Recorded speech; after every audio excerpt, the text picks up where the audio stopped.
Il est bien plus qu'un roi.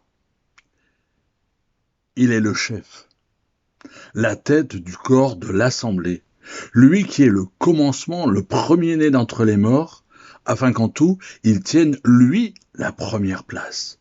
Colossiens chapitre 1, verset 18. Dans l'épître aux Éphésiens, au chapitre 1 et au verset 22, Paul dit « Il a tout mis sous ses pieds et l'a donné pour chef suprême à l'Église ». Dieu ne s'est pas contenté d'arracher des individus, hommes et femmes, à la mort éternelle qui les attendait comme salaire de leurs péchés. Il ne s'est pas contenté non plus de les introduire dans le royaume du Fils de son amour. Ainsi que nous l'avons vu, il désire quelque chose de plus merveilleux encore pour nous. Ceux qu'il a rachetés par le sang de son Fils, il les unit à Jésus-Christ, l'auteur de leur salut. Jésus qui, pour exprimer la puissance de ce lien d'amour, déclare qu'il constitue son corps dont il est la tête.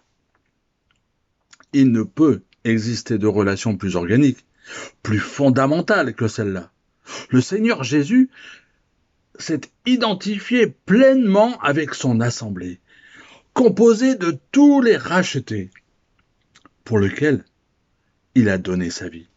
Oui, il a donné sa vie. Nous le disons tellement souvent, nous avons besoin de le répéter. Le Saint-Esprit le souligne en rappelant que Christ est le premier-né d'entre les morts. Il a donc fallu qu'il passe par la mort et que lui, le premier, il en sorte victorieux, premier-né de la nouvelle création. Il inaugure celle-là de la même manière que le premier-né de toute la création. Il est à l'origine ancienne dans la nouvelle création, comme dans l'ancienne. Le premier-né est ainsi l'excellence, celui qui est au-dessus de toutes et de tous.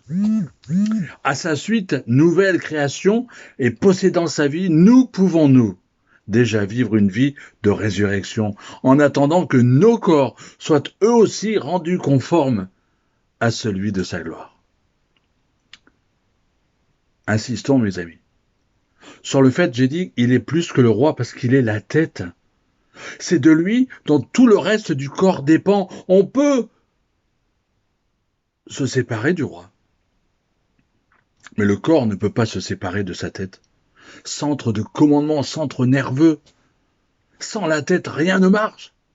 Celui-ci établit son autorité irremplaçable dans son assemblée. Il explique comment peut se produire la croissance équilibrée de chaque membre pour un développement harmonieux de tout le corps dans Éphésiens 4. Cette relation si capitale, intime avec Christ, la tête et l'assemblée, son corps composé de tous les croyants, de tous ceux qui possèdent sa vie, nous montre une chose, c'est que Christ est, pour les siens, bien plus que le grand roi auquel ils doivent obéissance.